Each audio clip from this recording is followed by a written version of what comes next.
Hoje vamos falar sobre um tema que nos é muito próximo, os benefícios do treino de força para a saúde da coluna. E para isso temos aqui connosco o Dr. Ricardo Rodrigues Pinto, médico e ortopedista e um dos maiores especialistas em coluna de Portugal. Diretor da unidade do Hospital de Santo António, tem dedicado a sua carreira a compreender e tratar a saúde da coluna, sempre com uma abordagem que alia a ciência, o movimento e uma visão profundamente humana do corpo. Este episódio tem o apoio da OZ e da Barbie. OZ, um espaço multifuncional para co-work, colaboração e eventos, com áreas de trabalho partilhado, reuniões e lazer. Barbie, representante e distribuidor oficial de marcas-prima de nutrição desportiva, com mais bebidas funcionais e energéticas Noco. Cita Mark Repetto, as pessoas mais fortes são mais difíceis de matar. O que é que tens a dizer sobre esta frase? Eu acho que essa frase reporta muito a um período muito antigo. Quando nós vivíamos nas cavernas, nós tínhamos que lutar por comida, tínhamos que lutar por abrigo, tínhamos que lutar por calor, para nos protegermos. E por isso a força era indiscutivelmente aquilo que nos fazia sobreviver, e quem sobreviveu foram os fisicamente mais fortes. Atualmente a força tem um papel muito importante, e eu vou já falar sobre ele, mas atualmente nós temos outras coisas que nos tornam fortes também. E a mente é uma coisa que nos torna fortíssima, e é muito importante uma boa mente, é muito importante a genética, é muito importante a própria saúde individual. Infelizmente há coisas que nos tornam fracos e das quais nós não temos nenhuma responsabilidade. O sítio onde nascemos, a nossa cor de pele, a nossa religião. E por isso aqui a dicotomia entre a força e o forte e o fraco, infelizmente não são preto e branco, não são tão reais como nós gostávamos que fossem e tão lineares. Sem dúvida nenhuma que a força é um fator que nos torna muito fortes e mais difíceis de matar. E por isso, para duas pessoas com um intelecto e com uma saúde igual e com uma genética igual, aquela pessoa que tem mais força, é claro que é aquela pessoa que vai sobreviver melhor. Basta pensarmos no envelhecimento das pessoas. Nós vemos pessoas com 75 anos, completamente ativas, a subir e a descer escadas, a carregar sacos de compras e a fazerem uma vida perfeitamente autónoma. Da mesma forma, vemos pessoas com 75 anos, com uns carrinhos, a empurrarem uns andarilhos pela rua, com dificuldade em caminhar. É claro que no processo dessas duas pessoas pode ter havido fenómenos que tenham feito com que a segunda pessoa esteja mais limitada. Mas é claro que essa pessoa com mais força, com mais músculo, com mais destreza, teria caído menos, terá mais força e terá mais capacidade para fazer aquilo que é a nossa independência, aquilo que é o nosso dia-a-dia, e por isso a nossa independência enquanto séniores vai depender largamente da força que nós conseguimos adquirir ao longo da nossa vida. Tu estás a ligar a parte mental à física. Tu falaste que tinha que ser forte fisicamente e mentalmente. Isto não dá para ser só forte e mentalmente fraco? Eu acho que não. Eu acho que a força física é muito importante no aspecto físico da nossa vida, mas, primeiro, a componente mental influencia tudo o que é a nossa vida. Eu vejo pessoas atleticamente capazes, mas que, do ponto de vista mental, estão a passar por fases difíceis da vida delas, estão desmotivadas, e isso faz com que, muitas vezes, estas pessoas que até não têm patologia, não têm doenças da coluna, sofram dores de costas, tenham até um bom core, trabalhem bem a parte muscular, mas a parte psicológica delas não as deixa ultrapassar os episódios de dor. Por isso, a modulação que nós fazemos da dor e a relação dela está relacionada com fenómenos orgânicos e físicos, mas também muito com aquilo que se passa na nossa cabeça. Pois, até porque, pegando na situação da dor, como sabemos, temos diagnósticos que na verdade não correspondem àquilo que é a dor e temos dores que na verdade não correspondem àquilo que é o diagnóstico. Como é que podemos explicar isso? É sobretudo pela parte mental do utente? Eu comparo sempre o envelhecimento do nosso corpo e o envelhecimento musculoesquelético, das articulações, da coluna, ao envelhecimento da pele, ao envelhecimento do cabelo. Ninguém diz que ter rugas é uma doença, ninguém diz que ter o cabelo branco é uma doença. E por isso, ter um desgaste articular, ter algumas áreas em que a cartilagem já não está tão capaz, ter discos na coluna que já não estão tão hidratados, faz parte do natural envelhecimento da nossa coluna. A coluna começa a envelhecer a partir da primeira década de vida, ou seja, nós aos 10 anos tivemos os discos mais saudáveis que nós podíamos ter tido. A partir dos 10 anos, os discos intervertebrais começam a perder hidratação, começa a haver umas alterações no colagênio que fazem com que eles sejam absorvam menos o choque, com que eles percam algumas daquelas capacidades do disco intervertebral ideal. E não passa pela cabeça de ninguém achar que esta pessoa com 15 anos, com 18 anos, com 25 anos, tenha uma coluna doente só porque já a teve mais hidratada. E por isso, há um processo natural de desgaste e de envelhecimento da nossa coluna e que não é necessariamente sinónimo de patologia. É claro que quando nós fazemos exames, e eu digo muito aos doentes que um neuroradiologista que relata uma ressonância da coluna, um radiologista que relata uma ressonância do joelho ou da anca, não tem o doente à frente. E aquilo que ele está a fazer é fazer aquilo que eu faria se me pedissem para eu descrever um quadro, uma pintura. E eu ia descrever as cores, ia descrever o traço, e é isso que ele faz. E ele descreve todos os detalhes que existem naquela coluna. E depois, muitas vezes, ele até termina o texto dizendo a correlacionar com a clínica. É isso que ele nos está a pedir a nós, a mim que estou à frente do doente, ou da pessoa, é perceber se aquilo que ele descreve ali é apenas um fenómeno normal do envelhecimento daquele doente, ou se existe ali alguma coisa que possa justificar as queixas que o doente lá traz. Depois podemos assumir então que no fundo o diagnóstico é mais um dado mensurável daquilo que é a coluna do utente que está à frente, não é? Mas há outras variáveis que no fundo acabam por ser relevantes também. A base do diagnóstico é a história clínica, a anamnese, são as perguntas que nós fazemos ao doente e é o exame físico. São os testes que nós fazemos, é a mobilidade que nós testamos, é a força que nós testamos, é a sensibilidade. O nosso diagnóstico deve partir daqui. Nós estamos numa era em que a medicina é uma medicina muito defensiva. E isto acontece por imitação de outros países. Nos Estados Unidos, por exemplo, as especialidades que têm mais processos são ortopedia, ginecologia e obstetrícia. Portanto, nós sabemos que uma área como a minha é muito sujeita a processos litigiosos e médico-legais. E por isso, e quando é que isso acontece? Quando nós deixamos passar alguma coisa despercebida, ou quando nós não tratamos alguma coisa como poderíamos ter tratado. Atenção que um processo não é sinónimo de uma culpabilidade, é só sinónimo de que alguém achou que o tratamento ou que a orientação não tinha sido aquela que era a mais adequada. Por isso, muitas vezes, nós pedimos exames até por excesso, porque nós queremos ter a certeza absoluta que não nos passou nada. Mas o pedir exames por excesso muitas vezes leva-nos a esta dificuldade, que é, nós olhamos para o exame que relata uma série de coisas que podem ou não ser doença, podem ou não ser patologia, e depois temos que enquadrar isto com o doente que temos à nossa frente. Mas tu não achas que um rapaz com 11 anos, como estavas a falar, é detectado um desgaste articular, ou já pode começar a ter algum desgaste? Não devia ser aconselhado a treinar e a fazer um reforço muito cedo, então? Ou achas que ainda é muito cedo para isso tudo? Acho que o treino deve começar desde criança.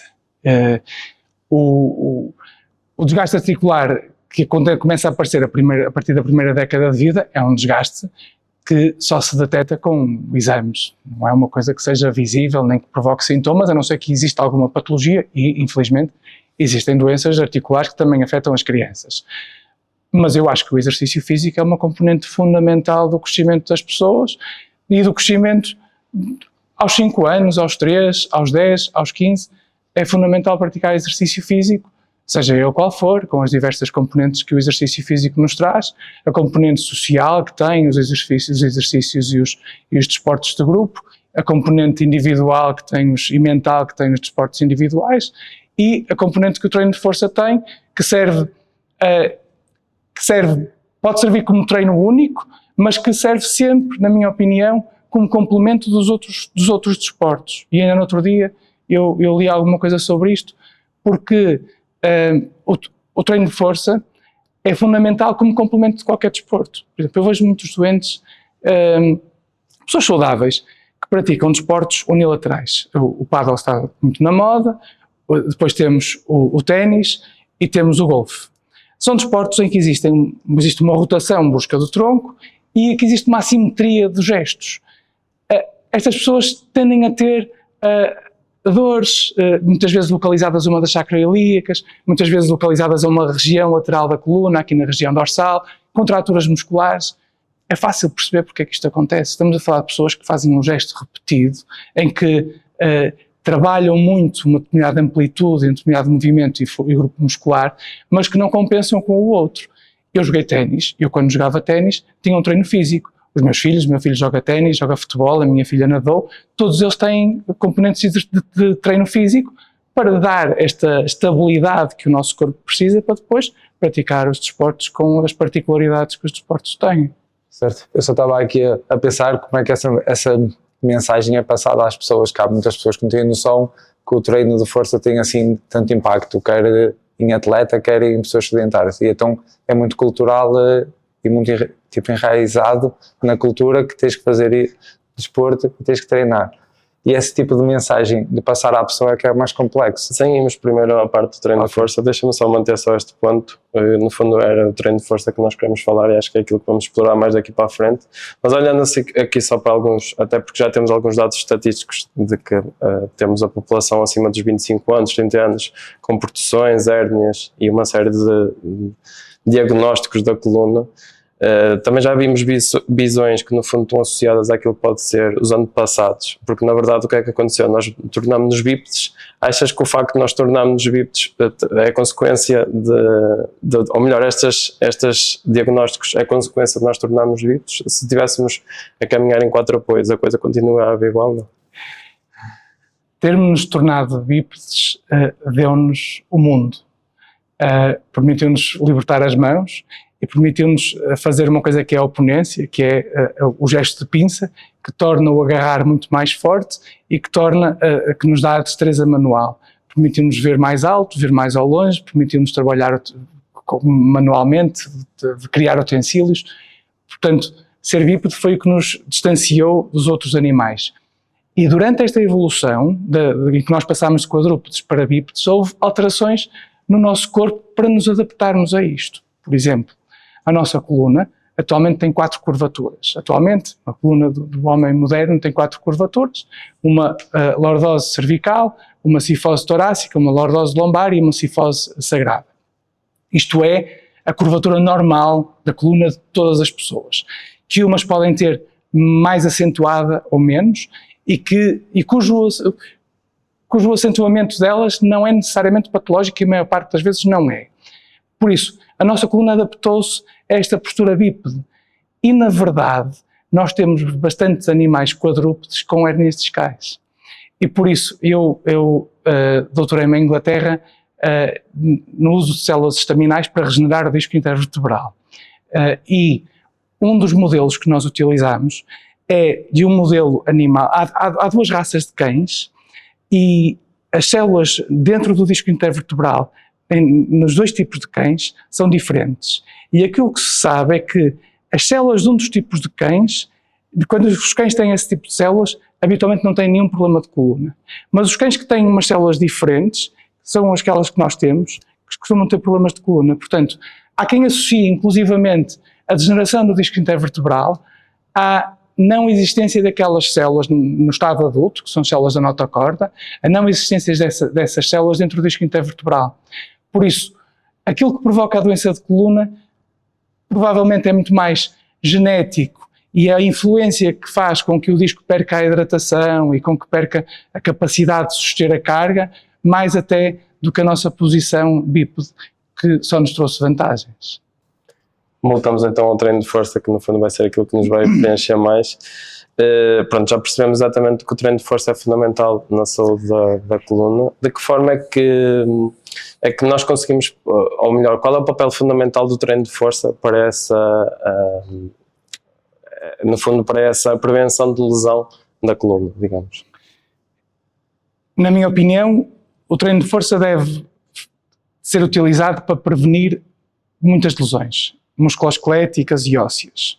O treino de força, nós sabemos que previne a osteoporose e, portanto, previne a existência de fraturas que acontecem à medida que as pessoas vão envelhecendo. Previne também as quedas, porque uma pessoa mais forte tropeça menos, tem mais capacidade à medida que vai envelhecendo de resistir e de não cair e de se equilibrar. Portanto, o treino de força tem estes benefícios todos.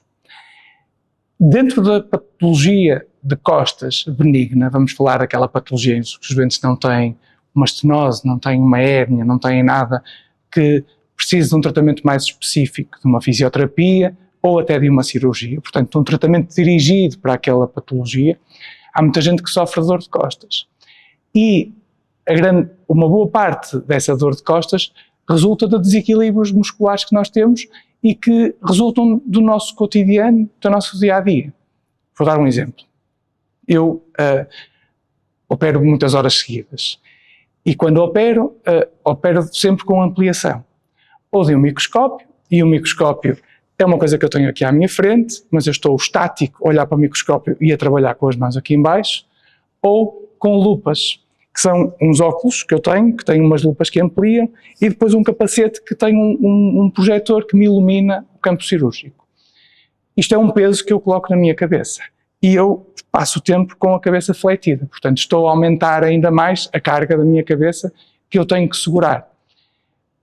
Isto pode ter um paralelismo com um funcionário de um escritório, que passa o dia a escrever ao computador ou a redigir documentos. Também tem o dia todo a coluna cervical fletida. Esta pessoa tem naturalmente que ter um bom fortalecimento muscular na região cervical posterior, porque é isso que lhe vai permitir tolerar isto no dia-a-dia. Eu pedi ao meu PT para trabalhar isto, porque eu acho que isto é importante. Acho que para mim, enquanto profissional que depois de ter treinado vai passar 8, 10 horas na mesma posição, em contração cervical, e eu preciso ter uma coluna cervical forte, preciso ter uma coluna, um bom reforço aqui do meu deltoide, da região dos ombros, porque isto é o que me vai permitir chegar ao fim do dia sem dores. Da mesma forma que uma pessoa que trabalha de cócoras, que limpa o chão, vai precisar trabalhar muito mais a parte do core, a parte abdominal. E por isso, eu acho que o treino de força é fundamental para tudo, para quem é saudável, para quem quer continuar a ser saudável e para nos dar a independência ao longo da vida. Mas depois acho que é importante e ainda mais importante para nos ajudar a lidar com o cotidiano e com aquilo que são as exigências do nosso dia-a-dia. Pois, a nossa intervenção mesmo com os nossos atletas também é sempre muito nesse aspecto, é tentar perceber qual é o cotidiano da pessoa, para tentar perceber que movimentos repetitivos é que fazem durante o dia, ou que neste caso acabam por sobrecarregar certas zonas, e tentamos transportar depois para aquilo que pode ser o treino e a intervenção que nós podemos fazer. Mas em caso de hérnia, se surgir então, quando operam uma pessoa que tem hérnia é só em último recurso mesmo, estamos a falar que é mesmo último recurso, a cirurgia. Os médicos têm a certeza que é o último recurso ou mandam fazer ainda desporto ou reforço e depois é que vai para o bloco?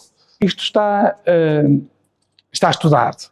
Houve uma série de estudos científicos internacionais que tentaram, e que ao longo do tempo existe sempre uma comparação entre aquilo que nós sabemos que é o tratamento conservador e o tratamento cirúrgico. O tratamento conservador engloba medicação para as dores, fisioterapia, treino de força, reeducação, uso de ortóteses, de talas. Isto é o tratamento conservador que pode ser ou não utilizado para tratar muitas das patologias ortopédicas. E do outro lado temos o tratamento cirúrgico. E em quase tudo na ortopedia foram feitos estudos em que se compararam doentes que quiseram ser operados e doentes que não quiseram e foi-se ver o outcome. E nós sabemos que o resultado em determinados doentes favorece o tratamento conservador e em determinados doentes favorece o tratamento cirúrgico. Na coluna, nós sabemos que os doentes devem ser operados quando têm uma dor que limita a vida, ao fim de 2 meses de tratamento conservador adequado. Por isso, se eu tiver um doente que tem uma hérnia e que anda há 2 meses a fazer um bom tratamento não cirúrgico e que continua com dores e continua limitado, eu não te consigo dizer que com 100% de certeza aquele doente vai ficar bem, mas consigo-te dizer que a estatística diz que aquele doente, se optar pelo tratamento cirúrgico, tem maior probabilidade de ficar bem do que se optar pelo tratamento, continuar o tratamento não cirúrgico. Da mesma forma que eu sei que há sinais de alarme, como dor, falta de força, falta de sensibilidade, alterações urinárias, alterações fecais, isto são situações mais urgentes que fazem com que a cirurgia se torne quase obrigatória. À exceção disto, os doentes são aconselhados, e é isto que eu faço. Eu quando vejo um doente com uma hérnia discal, e essa hérnia discal, ou os sintomas dessa hérnia discal, são compatíveis com as queixas que ele tem. Ou seja, o que eu vejo na imagem, o nervo que eu vejo que está comprimido, irradia para a perna e para a zona da perna, onde o doente diz que tem dores, onde o doente diz que tem formigueiros. E a dor começou há pouco tempo, a minha primeira abordagem é farmacológica, portanto, controlar a dor, dizer-lhe que não deve ficar de cama, era um conceito que havia muito antes, que as pessoas que tinham problemas de coluna, que deviam ficar de cama ou que deviam ficar em repouso. Atualmente nós sabemos que não, mesmo nestas fases muito agudas. É claro que eu não vou mandar para o ginásio uma pessoa que está com uma dor e que quase não consegue caminhar, mas vou-lhe dizer, dentro do possível, não fique deitado na cama, não fique deitado no sofá, vá caminhando um bocadinho, faça uns pequenos exercícios de mobilidade, faça uns alongamentos, faça algumas coisas assim básicas. Depois vou mandá-lo para um fisioterapeuta que vai tentar trabalhar de forma mais profissional estes alongamentos, estes exercícios que estamos aqui a falar. E se o curso for benigno, se as coisas estiverem a correr bem, este doente vai ficar quase bem e depois vai começar a introduzir o exercício físico para conseguir ter uma vida saudável e que aquela hérnia seja só um achado radiográfico numa ressonância que foi feita que deixa de dar sintomas no futuro. Se eu, ao longo deste tempo, vir que o doente não melhora e que mantém os sintomas ou que até os agrava e que desenvolve os outros sintomas mais preocupantes, como a falta de força, a falta de sensibilidade, proponho-lhe cirurgia. Claro que, no fundo, quando o utente reporta essas dores agudas, não o transportamos logo para aquilo que pode ser o treino, mas se o utente se não tiver essas dores tão agudas e de alguma forma conseguem ter movimento, nós no fundo podemos ter a abordagem do treino e passar um bocadinho mais para a parte do exercício. A minha ideia aqui também é um bocadinho pensar naquilo que pode ser a pós-cirurgia. Como qualquer outra cirurgia, é um processo sempre de reabilitação. Exatamente qual é que pode ser o processo de reabilitação de uma cirurgia da coluna? Existe reabilitação, mas eu até queria introduzir um tema que é pré-habilitação. Ou seja, mesmo nos doentes que vão ser operados e que têm uma patologia que vai ser operada daqui a 2 semanas, daqui a 1 mês, nós sabemos que se eles treinarem, que se chegarem mais fit à cirurgia, vão recuperar mais depressa dessa cirurgia. Portanto, há aqui logo um primeiro aspecto que é importante. Depois, do ponto de vista de reabilitação, varia de acordo com as cirurgias que são realizadas. Há cirurgias simples, por exemplo, uma cirurgia de uma hérnia discal, em que o doente caminha no próprio dia, é uma cirurgia que o doente ao fim de 4, 5 dias após a cirurgia já está a fazer pequenos exercícios em casa, uma coisa muito simples, mas pequenos exercícios de alongamento, de fortalecimento do core, há aqui algumas coisas que começam a introduzir. E eu não coloco este doente a fazer exercício antes das 4 ou 6 semanas. Às 4 ou 6 semanas permito fazer exercício habitualmente isométrico e depois deixo-o continuar. Mas eu tenho a sorte de trabalhar e de conhecer uma série de fisioterapeutas, uma série de PTs, profissionais do exercício físico, pessoas que fazem este caminho sem mim. Ou seja, eu dou orientação ao doente, explico mais ou menos ao doente quando é que eu quero que ele tenha alguma restrição do movimento e alguma restrição da carga, mas a partir do momento em que eu lhe permito fazer carga ou fazer isometria, eu não sei se ele vai fazer agachamentos nem se vai fazer pranchas. Sei que ele vai fazer aquilo que for testado com o terapeuta dele e que vai progredir de acordo com isso, porque é muito importante e isso vai ser um fenómeno-chave na recuperação desta pessoa. Pois até na própria pré-cirurgia, como também vimos até recentemente a falar, o facto de ser fit, né? Se tiver muito tecido adiposo fica mais difícil até a própria cirurgia. É uma cirurgia num doente com muito tecido adiposo, é uma cirurgia mais difícil, nós trabalhamos em túnel e, portanto, quanto mais fundo, digamos assim, for a coluna do doente, quanto mais tecido adiposo nós tivermos que trabalhar, maior vai ser a nossa incisão. Quanto mais nós tivermos que dissecar, mais tempo nós vamos passar a fazer cirurgia. E estes fatores estão relacionados com dificuldade na recuperação, risco de infecção cirúrgica. Há aqui uma série de aspectos que são condicionados por estes fenómenos.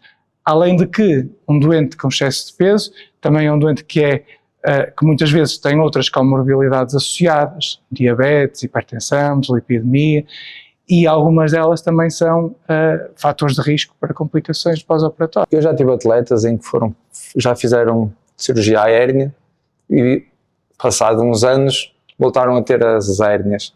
Isto deve-se ao facto deles já terem feito a cirurgia e não fazerem tal processo de fisioterapia, de reabilitação e tudo mais? A nossa coluna é uma entidade viva e uma pessoa que tenha uma hérnia habitualmente tem-na porque tem uma predisposição genética para ter aquela degeneração e para aquilo acontecer. Quando essa predisposição genética existe na pessoa, não existe naquele disco intervertebral. E por isso, a probabilidade de uma pessoa que já tem uma hérnia vir a fazer outra é grande. Aliás, a incidência de patologia lombar em pessoas que têm patologia cervical é 40%. Por isso, nós sabemos que uma pessoa que é operada hoje, ou uma pessoa que tem um problema da coluna hoje num sítio, tem uma probabilidade grande de daqui a uns anos ter um problema da coluna noutro sítio, independentemente de ele ter feito ou não uma cirurgia. A cirurgia habitualmente não interfere com a evolução natural daquilo que são as doenças da coluna. Há algumas cirurgias que podem aumentar a rigidez da coluna, que são as artrodeses, as fusões, quando nós colocamos parafusos, e às vezes é preciso colocar parafusos para corrigir deformidades ou para corrigir instabilidades. E quando eu coloco parafusos na coluna, estou a imobilizar aquele segmento. E eu digo muitas vezes aos meus doentes que a coluna é muito diferente de um joelho ou de uma anca, porque quando nós substituímos uma anca ou um joelho, substituímos toda a articulação. Toda aquela articulação é nova. Quando nós fundimos uma articulação da coluna, um disco da coluna, nós temos os outros todos acima e abaixo. E eles vão ter que trabalhar por aquele, e portanto vão ser hipersolicitados. E o que nós sabemos é que existe aquilo que se chama doença do disco adjacente, ou seja, os discos ao lado daqueles discos que foram fundidos tendem a degenerar um bocadinho mais rapidamente do que degenerariam se não tivessem tido aquela cirurgia. Certo. E existe alguma correlação do treino de força para, ou melhor, existe alguma correlação das hérnias discais para o treino de força? Estás a perguntar-me se as hérnias discais provocam, são provocadas pelo treino de força? Exatamente. Nós temos alguma literatura científica a comprovar isso? Nós sabemos que a degeneração discal que ultimamente vai levar à hérnia discal, aquilo que mais contribui para isso são os fatores genéticos. E por isso não tem nada a ver com o treino de força. Mas nós sabemos que depois há fatores agudos que podem provocar traumas e provocar hérnias discais. E um traumatismo grande, uma queda, um acidente, ou mesmo pegar num grande peso que não estamos habilitados para o fazer, pode provocar uma lesão óssea, muscular, ligamentar ou discal. Isso não quer dizer que o treino de força provoca lesões na coluna, provoca hérnias discais. Pelo contrário, nós já vimos que o treino de força é muito importante na estabilização da coluna. Mas claro que um treino de força mal feito é como termos um acidente, não é? Não é adequado. É um traumatismo, e o treino de força não é suposto ser um traumatismo, é suposto ser uma coisa que vai aumentando a nossa capacidade, vai nos desenvolvendo, mas tem que sempre ter a sua progressão, o seu aumento de carga, de forma gradual. Não somos apenas um ginásio, somos o ponto de viragem.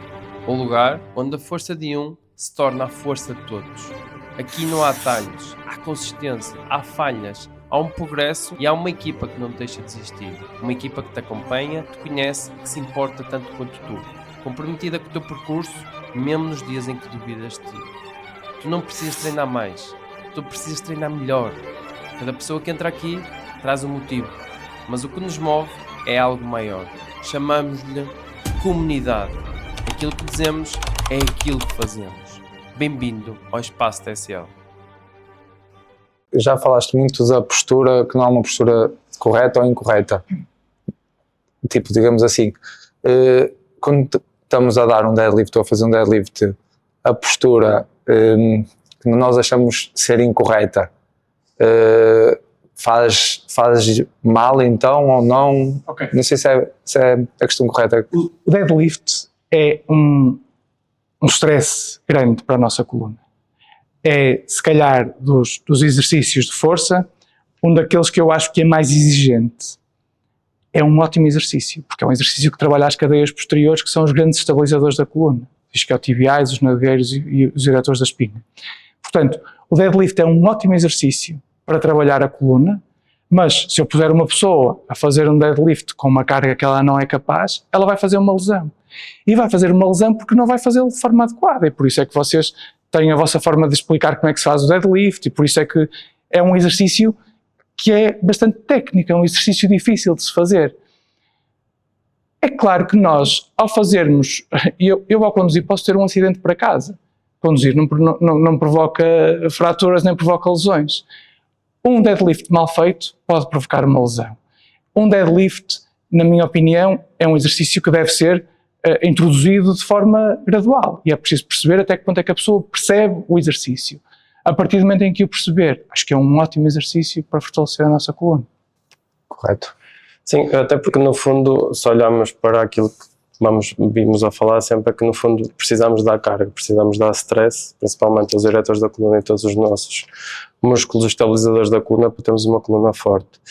Mas, na verdade, essa carga que nós acabamos por utilizar, nós infelizmente vivemos num mundo em que fomos instruídos para que a dor nas costas, no fundo, é bastante negativa. Na verdade, essa carga, por muito que seja do nosso controle, porque no fundo são as variáveis que realmente nós no treino devemos controlá-las e deve ser sempre de forma progressiva, no fundo o nosso atleta pode sentir algum tipo de desconforto nos eretores da coluna, nos quadrados lombar, e às vezes fica difícil para nós enquanto profissionais, porque no fundo os nossos atletas foram instruídos para que no fundo qualquer dor nas costas é má, mas no bíceps se calhar até é aceitável.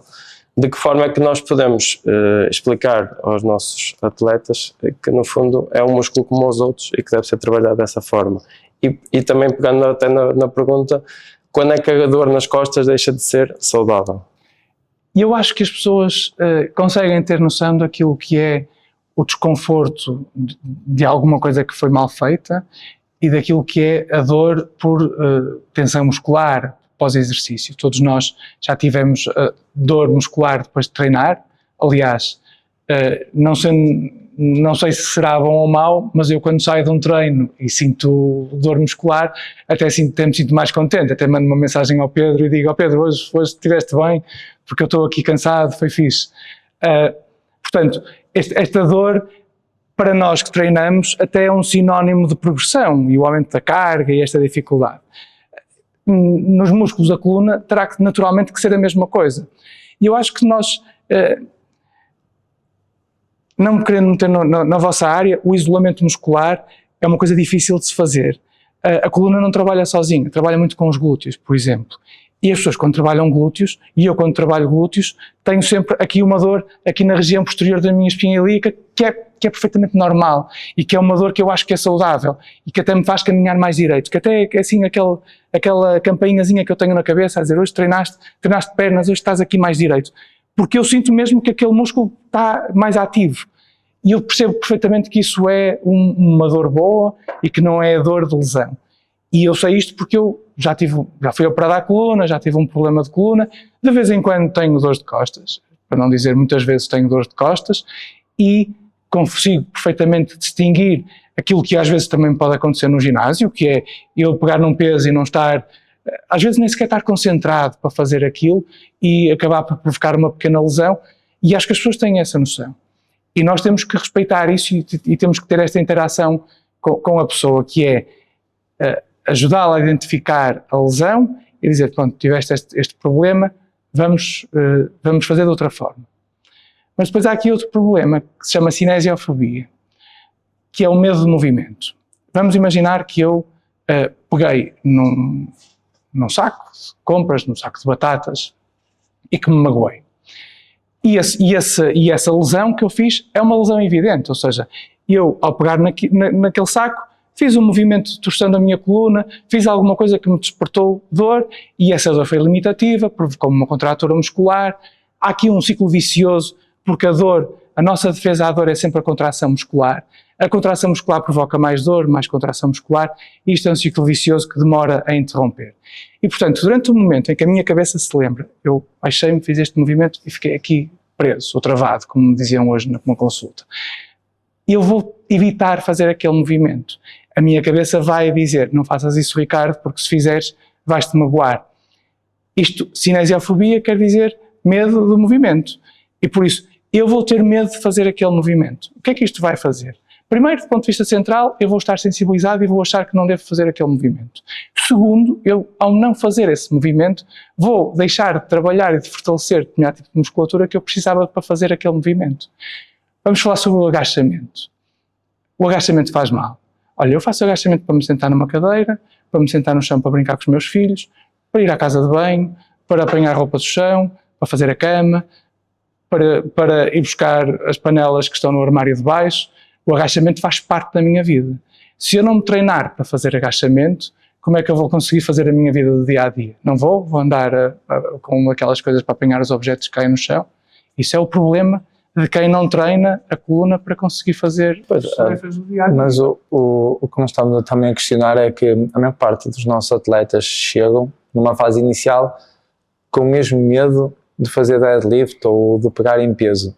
E lutar contra esse tipo de mensagem é muito difícil.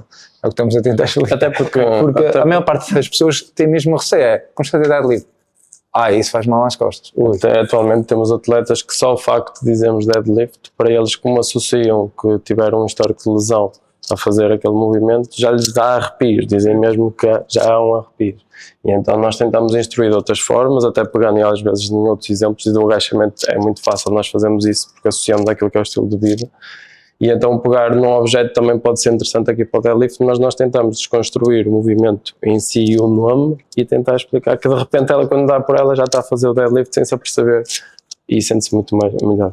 Vamos falar sobre as fobias. Como é que se trata as fobias? E eu não sou psiquiatra, não quero entrar em detalhes que não saberei justificar, mas é através da exposição gradual àquela fobia, àquilo que provoca o medo. Nós aqui também temos que fazer a mesma coisa. Provavelmente fazendo com uma carga absurdamente baixa no início, mas para lhe demonstrar que, estás a ver, se fizeres isto até sem carga, o deadlift não te provoca problema nenhum.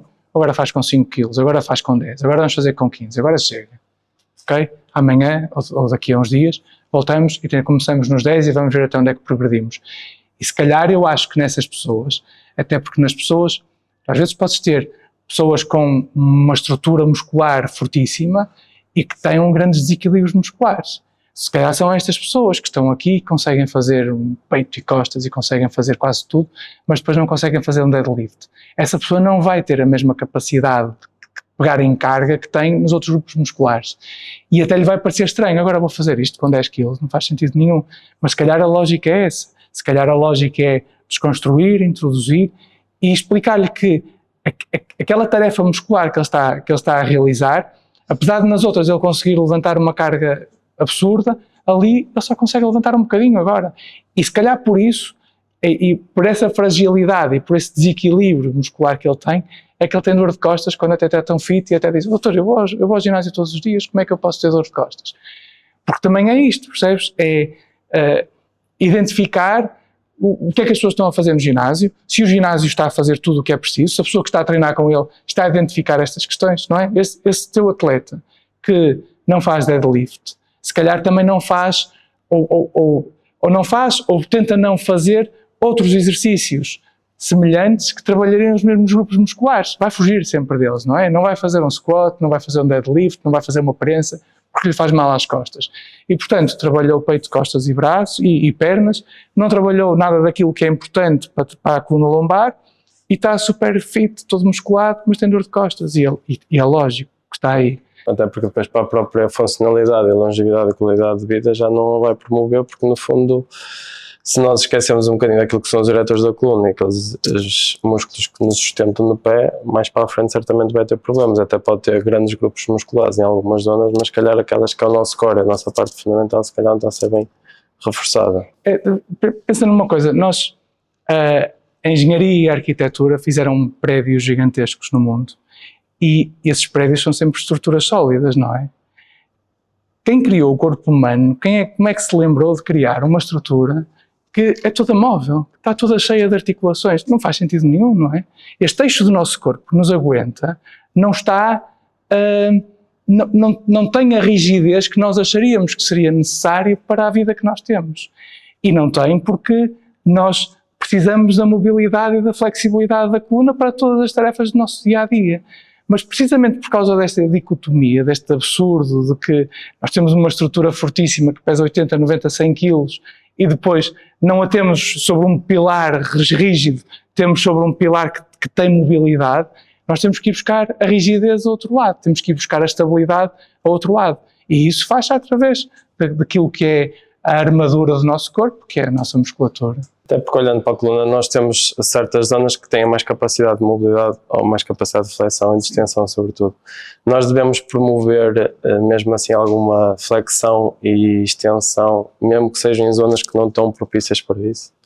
Nós podemos, a coluna cervical e a coluna lombar, a coluna cervical tem mais mobilidade, a coluna lombar a seguir, a coluna torácica, como é protegida pelo pelas costelas, é uma coluna que tem muito pouca mobilidade.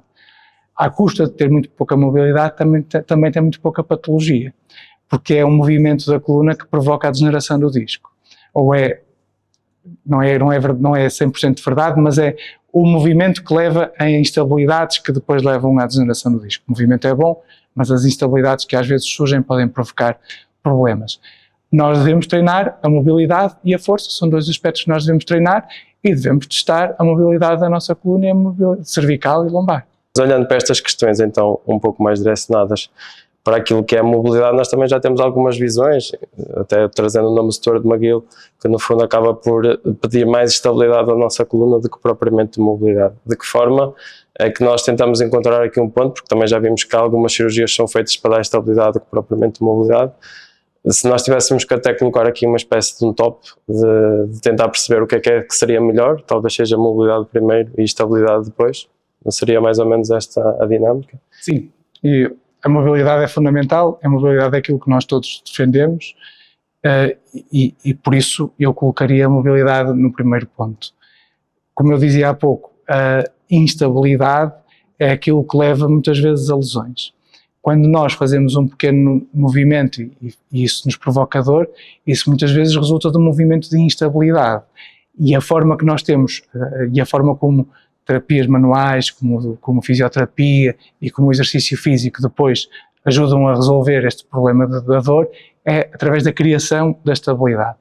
E eu acho que tem que haver aqui um equilíbrio muito grande entre aquilo que é a mobilidade, que nós temos sempre que preservar, e aquilo que é a estabilidade que o músculo nos dá e que as estruturas tendinosas e ligamentares nos dão. Quando um atleta tem essa pequena dor, às vezes, a movimentar-se e sente logo aquela dor, parou aqui qualquer coisa. Travou. Sim, ficou travado. Isso quer dizer que ele falta-lhe mobilidade ou falta-lhe força, ou não conseguimos avaliar isso? É muito difícil. Normalmente as pessoas travam ou param por causa de uma resposta à dor. Temos que identificar a causa da dor. Se um atleta tem algum tipo de movimento que lhe provoca dor, nós temos sempre que fazer um exame físico e temos muitas vezes que pedir exames de imagem para perceber o que é que lhe está a provocar a dor. E sobretudo em atletas de alta competição pode haver lesões, e por isso nesses atletas em que têm alguma coisa que lhes desperta dor, nós nunca devemos ignorar a dor, sobretudo a dor que surge depois de um traumatismo, mesmo ele pequeno, deve ser identificada e deve ser diagnosticada, sob pena de às vezes termos coisas que poderiam ser facilmente tratáveis no início e de nós fazermos lesões, às vezes por sobrecarga, por estarmos a sobrecarregar uma articulação, um músculo, um tendão, que não estão capazes de continuar a sofrer aquele microtraumatismo que o exercício nos dá. A coluna é muito complexa para os médicos ou acham que é muito complexa? Eu acho que arranjar um carro é muito complexo. Eu estudo isto desde 1999 que eu comecei a estudar medicina, e por isso ao longo do meu processo eu fui-me diferenciando cada vez mais, e desde 2011 que me dedico quase exclusivamente à patologia da coluna, e por isso estudo, avalio, vejo os resultados dos meus doentes, estou constantemente a tentar melhorar. Fiz estágios no estrangeiro, treinei técnicas cirúrgicas, desenvolvi técnicas cirúrgicas. Portanto, eu fiz todo um caminho que os meus colegas na mesma área que eu, em áreas diferentes, fizeram nas suas próprias áreas. Para mim, complexo é fazer aquilo que eu não sei fazer. Não acho que operar uma coluna seja necessariamente mais complexo do que fazer outro tipo de cirurgias. Às vezes os riscos inerentes a uma cirurgia à coluna é que são diferentes, e por isso, pela manipulação das estruturas neurológicas, pelos riscos que existem na manipulação dessas estruturas, cria-se à volta de um cirurgião de coluna assim uma aura um bocadinho diferente daquela que é criada à volta dos outros cirurgiões. Eu acho que todos os cirurgiões devem ser respeitados. Sei que que a manipulação das estruturas que eu faço tem riscos, e tem riscos diferentes de mexer num tendão, de mexer num ligamento, mas isso faz parte do meu trabalho, faz parte da minha tarefa, e eu trabalhei para conseguir fazer isso com um risco tão pequeno como aquilo que os meus colegas têm nas outras áreas. Sabendo que a osteopenia é a perda da massa muscular e a própria perda da densidade óssea, há muita diferença a olho nu de um osso com menos ou mais densidade óssea? A olho nu não há. Existe na imagem, o osso tem uma parte cortical, uma parte externa e uma parte esponjosa lá dentro. E a parte esponjosa é feita por várias trabéculas que estão todas muito, muito densamente organizadas. Que essa densidade mineral óssea no seu interior é que se torna mais frágil ao longo da vida. E por isso o osso fica frágil e depois parte, não por uma fragilidade que se veja externamente, na cortical, naquilo que nós vemos no osso, mas lá dentro torna-se mais oco, digamos assim. E isso é que o torna mais frágil. E como é que podemos combater a osteopenia? Esta pergunta é sujeita, não é? Nós sabemos. Nós podemos e devemos combater a osteoporose e a osteopenia fazendo exercício físico e tendo uma alimentação adequada. Isto é a base do tratamento não farmacológico da osteoporose. A osteoporose é uma doença silenciosa, as pessoas não têm dores por ter osteoporose, mas às vezes fazem fraturas que podem matá-las. Por exemplo, fratura proximal do fémur, fratura do colo fémur ou fratura trocantérica, tem uma taxa de mortalidade de 20% ao fim de um ano e de 50% ao fim de 5 anos. Isto é brutal. As próprias fraturas da coluna, as fraturas osteoporóticas da coluna, têm uma taxa de mortalidade a um ano de cerca de 15%. Por isso, uma pequena fratura que num doente de 80 anos, de 85 anos, uma fratura da coluna osteoporótica pode ser provocada por um espirro, leva a uma série de alterações que aumentam a morbilidade e que fazem com que a mortalidade daquela pessoa seja 15% mais elevada no próprio ano. Isto é elevadíssimo. Porquê que a osteoporose e as fraturas osteoporóticas matam? Não é porque as pessoas deixam de se mexer, têm dor, ficam mais alectoadas, mais na cama, e depois desenvolvem uma coisa chamada sarcopenia, portanto, perda de massa muscular. A própria osteoporose vai se agravando, portanto, risco de fraturas, de outras fraturas a seguir a estas. Alimentam-se pior, estão deitadas, têm riscos de infecções urinárias, portanto, estas fraturas osteoporóticas todas, que são uma realidade e uma epidemia atualmente, porque a população envelhece, a população não está capaz, não está saudável o suficiente, a osteoporose não está, muitos doentes não se tratam para a osteoporose não é bem identificada e por isso estas fraturas que para nós são corriqueiras, para nós ortopedistas, ver uma fratura proximal do fémur, uma fratura osteoporótica da coluna, é um dia-a-dia. Quem faz urgência no Hospital Central vai ver 5, 6, 10 fraturas destas num dia. Para aquela pessoa, eu, quando fazia urgência, costumava dizer aos familiares que as pessoas naquelas idades são como passarinhos e que uma pequena ventania, uma pequena brisa pode fazê-los tombar.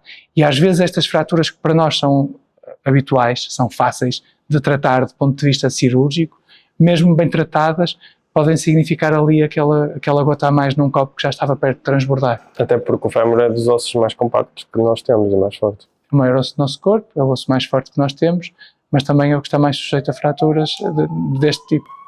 Mas como é que resolvias isto? Metias as pessoas a treinar nos 70 anos, 65? Não.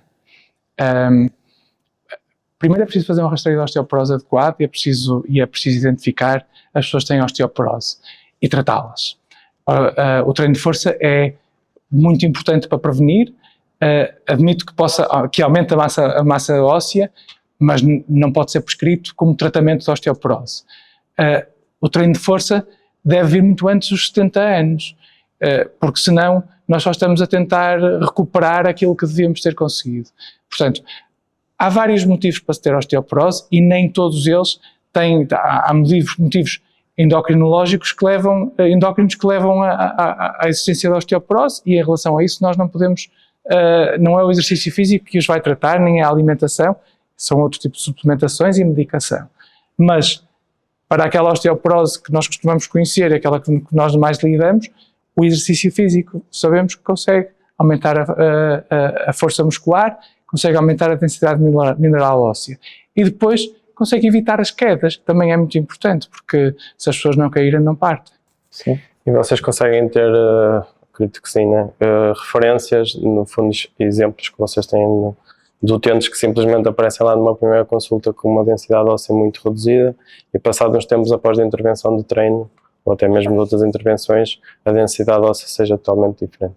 Nós fazemos um tratamento que é multidisciplinar e, portanto, no hospital onde eu trabalho, os doentes que têm fraturas, portanto, nós não fazemos, a prevenção da osteoporose não é nossa, dos ortopedistas, porque nós identificamos o doente que tem a consequência da osteoporose. A prevenção da osteoporose tem que ser feita nos cuidados de saúde primários e é aí que ela deve acontecer. Mas nós identificamos a primeira fratura e nós sabemos que a primeira fratura é o risco de fraturas a seguir. Por isso nós temos um circuito montado num hospital que inclui ortopedistas, internistas, endocrinologistas, estomatologistas, fisiatras, fisioterapeutas, psicólogos e enfermeiros. Espero não me estar a esquecer de mais ninguém, mas com certeza nutrição também entra aqui. Quando este doente entra com esta fratura é sinalizado e há uma série de coisas que são feitas, desde um estudo analítico, análise, para se perceber a origem da osteoporose daquele doente, por se aquele doente fez uma fratura de fragilidade, ou seja, uma fratura que não tenha sido provocada por um grande traumatismo, tem osteoporose e precisa de tratamento para osteoporose, mas nós precisamos saber que tipo de osteoporose é que ele tem. E depois de o sabermos, temos que o tratar.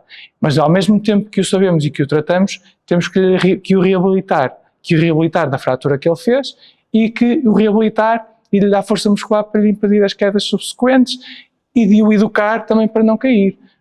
Muitas vezes as pessoas caem porque têm as casas com muitas carpetes, muitas alcatifas, e os motivos para as pessoas caírem têm a ver até com as pessoas que habitualmente caem em casa.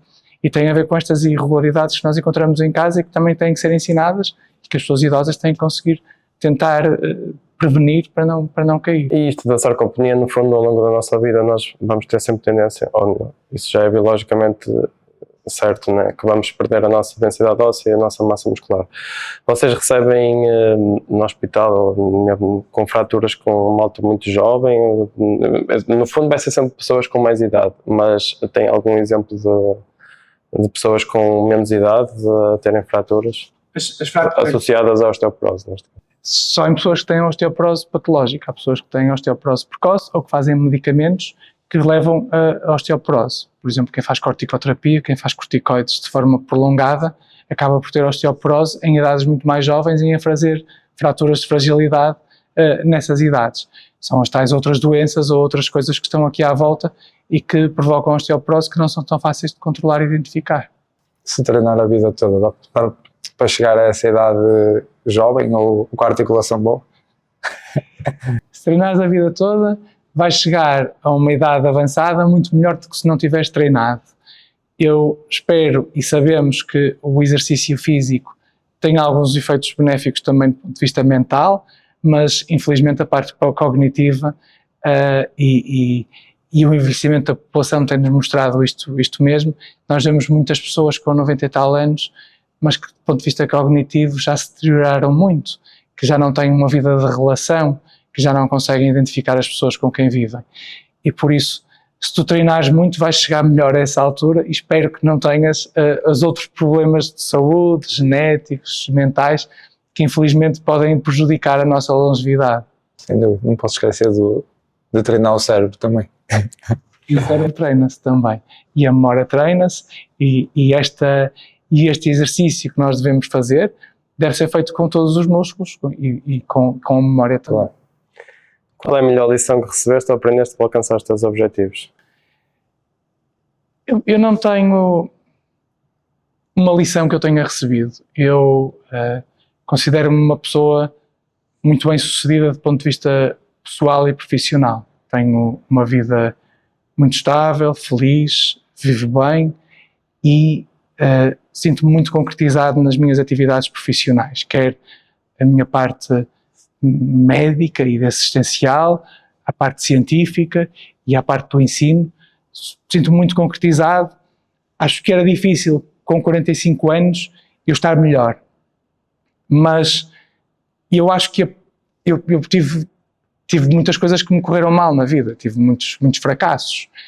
E se calhar foi aí que eu mais aprendi. Foi quando não entrei na faculdade à primeira vez e tive que voltar a estudar para subir notas e entrar em medicina.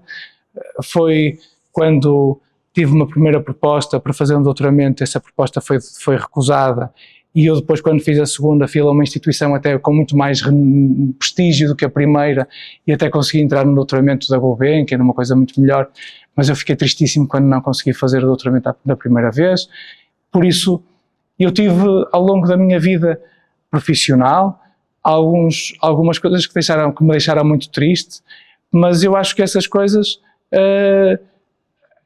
que eu nunca me deixei vencer por elas, e por isso aquilo que mais me ensinou foram as minhas derrotas, mais do que as minhas vitórias.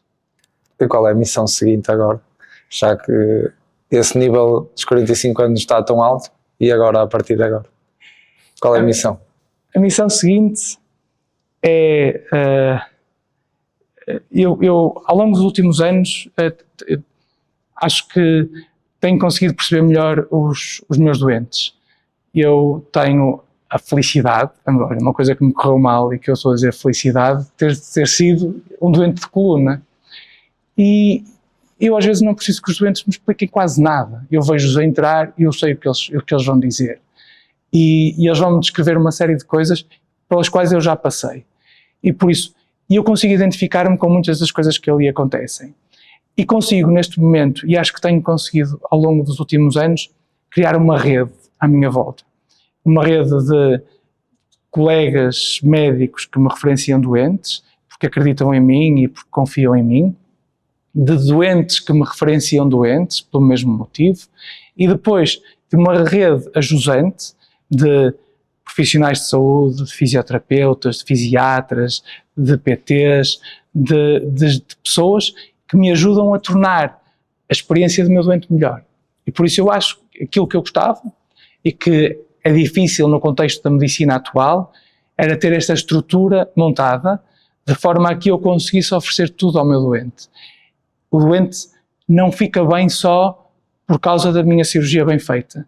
Fica bem se tiver uma série de alterações comportamentais, de alterações relacionadas com o exercício, relacionadas com a dieta, relacionadas com o sono, relacionadas com a profissão, com o bem-estar. E o sucesso, não meu, mas o sucesso daquele doente a longo prazo, resulta disso. E eu acho que isso não existe, ou que não está bem montado. As coisas ainda estão um bocadinho estruturadas, e como eu vos disse, eu tenho as minhas pessoas identificadas. Eu sei para onde é que mando as pessoas, tenho os meus 5, 6, 7, 8 sítios para onde mando as pessoas fazer fisioterapia, dependendo do sítio onde eles vivem. Tenho as minhas referências, porque eu sei que quando mando para lá as pessoas, que elas vêm bem e sei que há ali algum ganho. E por isso, eu gostava de ter uma estrutura que me conseguisse oferecer isto tudo aos doentes. Não tenho a certeza que vá conseguir fazer isto, mas seria um objetivo a médio prazo. Top. Muito bem. Agora muito sim. obrigado. Obrigado. Está ótimo. Está bem.